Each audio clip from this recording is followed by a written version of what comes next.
Excellency the President of Kenya, Dr. William Samoei Ruto, to the family of Jaramogi Oginga Odinga, and to all protocols observed, and to all the mourners, good morning. Mine is very brief. I will just read the eulogy of a great man that we are standing here to celebrate today. My name is Honorable Emily Oginga. I'm a sister to the late Honorable Raila Odinga. Thank you. I'll start. Raila Amolo Odinga is truly a once-in-a-generation leader, a man whose ideals transcended politics and whose legacy will shape Kenya's destiny for generations to come. They are the timeless words of President William Ruto while announcing the passing on of the former Premier on October 15, 2025. This is the man we mourn today. On October 15, 2025, the mortal journey of the Right Honorable Raila Amolo Odinga came to an end, but his spirit is immortalized in the story of a life that began on January 7, 1945. For 80 years, he embodied resilience, boundless optimism, ventured into new frontiers and imagined new horizons, all in steadfast love for country. He was a leader who never wavered in his belief in the good of his people. Raila Odinga lived a life of purpose. He chose to fly high, urged the nation to dare, and challenged Africa to fight for its place in the world that retraced the dreams of the continent's founders. Over the past 3 days, we have witnessed an outpouring of emotions of a nation gripped in grief. Africa has grieved for him. Indeed, the world has grieved for him.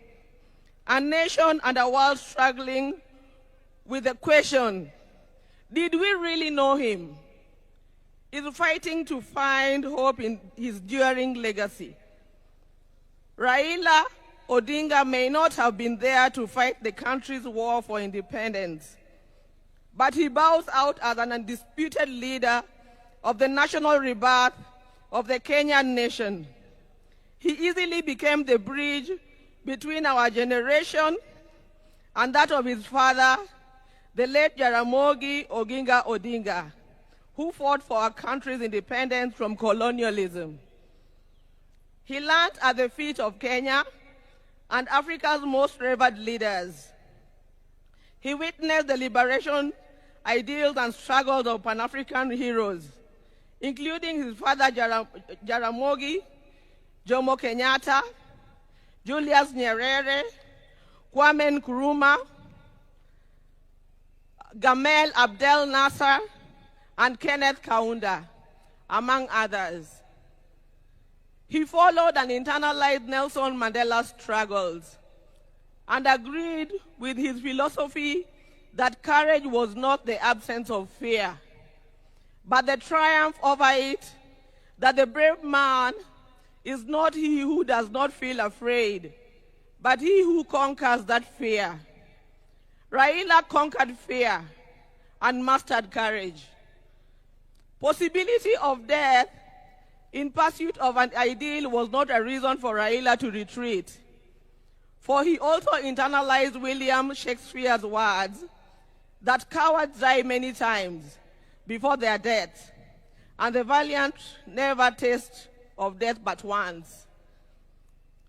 It is from that perch that Raila began his own long walk for freedom and liberation, applying himself to the cause as a debt that owed to past and due to the present generations. Many times, he appeared to be on a cause much larger than himself, a mission almost impossible, but seemed to be the way he loved it, and he gave his life to it. In emulating the giant footsteps of his father, and the spirit of selflessness that ran deep in his heritage, Raila Odinga, just as his father once declared that there could be no freedom without the release of their leader, Jomo Kenyatta, proclaimed Kibaki Tosha, a declaration that propelled NARC to bring an end to KANU's 40-year rule. This defining act was emblematic of the man himself. Raila Odinga was Raila Odinga. He never cared what others thought about him or his actions. He cared whether people bought into his vision and mission. Once he felt he had the mandate of the people, there could be no turning back. In the process, he became Kenya's ultimate political prisoner and one of Africa's best-known freedom fighters, a dedicated and down-to-earth servant of the people of Kenya, a headache to the corrupt elite, and a beacon of hope for those struggling for freedom not only in Kenya but across Africa and beyond.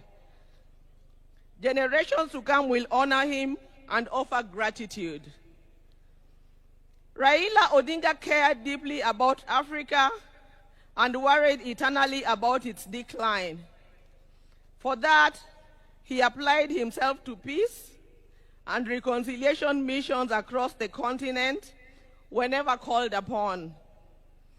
During the 1990s, he worked closely with the International Republican Institute as a resource person for peace and conflict resolution in the war-torn country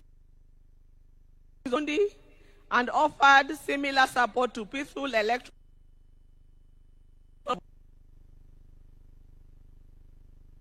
the forces and issues behind him. The highest executive position he ever rose to was that of the Prime Minister of the Republic of Kenya.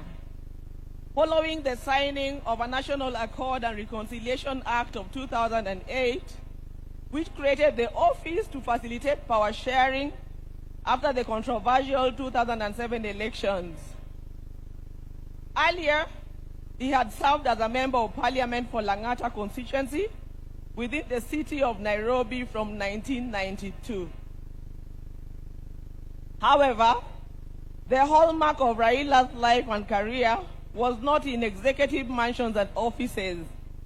It was in the struggle for freedom and democracy in Kenya and across Africa. Many times telling the continent's dictators to set their people free. It earned him outright enemies, cynical friends and admirers in Africa and beyond.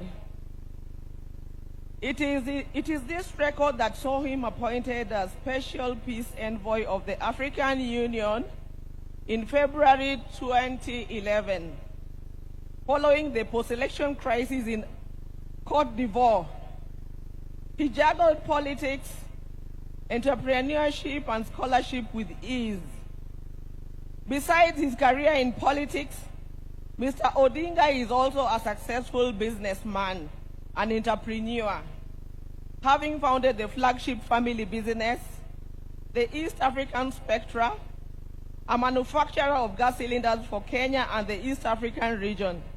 Subsequently, he founded Spectra International. Before that, he had taught at the University of Nairobi's Department of Mechanical Engineering between 1970 and 1974, and served at the Kenya Bureau of Standards, which he was instrumental in establishing.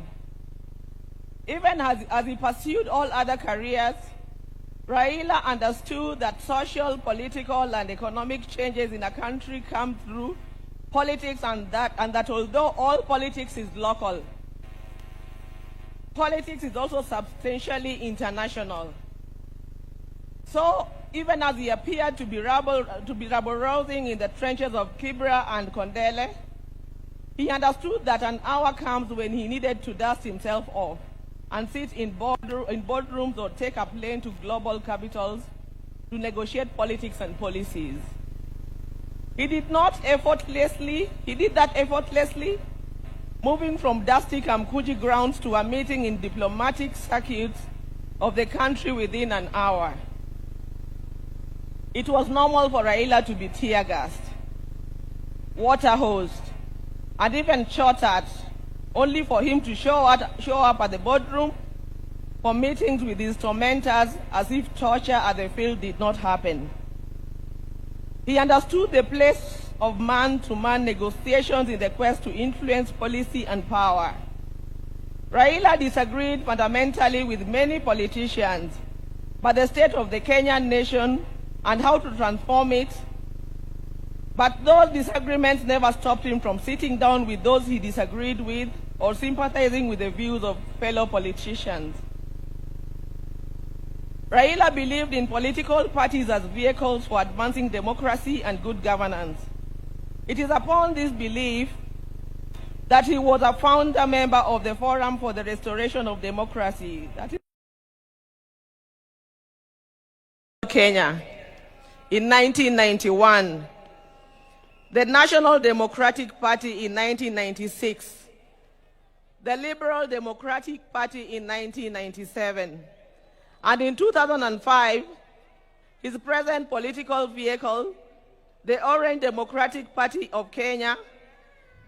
In 2013, he led his party into a coalition with other parties to form the Coalition for Reforms and Democracy, that is CORD, on whose ticket he ran for president. He challenged the election results at the Supreme Court, which ruled in favor of his opponents. He accepted the verdict and took up the leadership of the opposition. He contested the 2017 presidential election on the ticket of the National Super Alliance, that is NASA, which election ended up being nullified by the Supreme Court, but he stayed out of the subsequent contest. Mr. Odinga was once again picked by his coalition, Azimio la Umoja One Kenya Coalition Party, for the presidency in 2022, whose results were confirmed against him by the Supreme Court. He accepted the verdict and has led the opposition coalition. Raila's early life prepared him to be a consummate African and citizen of the world, with early education in Kisumu and Siaya before leaving for Germany, where he began his high school education at the Herder Institute in Leipzig. He later transitioned to the Otto von Guericke University in Magdeburg, in the then East Germany, where he obtained a Master of Science in Mechanical Engineering, specializing in production technology. In February 2024, Raila visited and extensively toured the two institutions, reliving his days there and recalling that when he arrived in Otto von Guericke, there were not more than 5 black students in the whole college.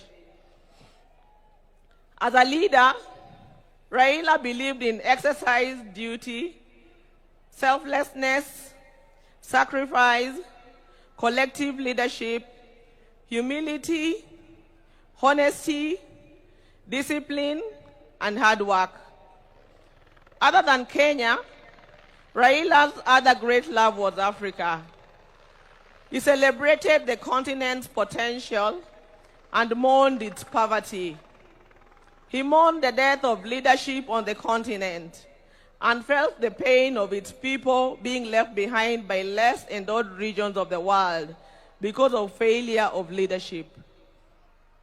Indeed, the last major political project Raila quietly embarked on days before his death was a third biography dedicated purely to Pan-Africanism and what needs to be done to take the continent forward.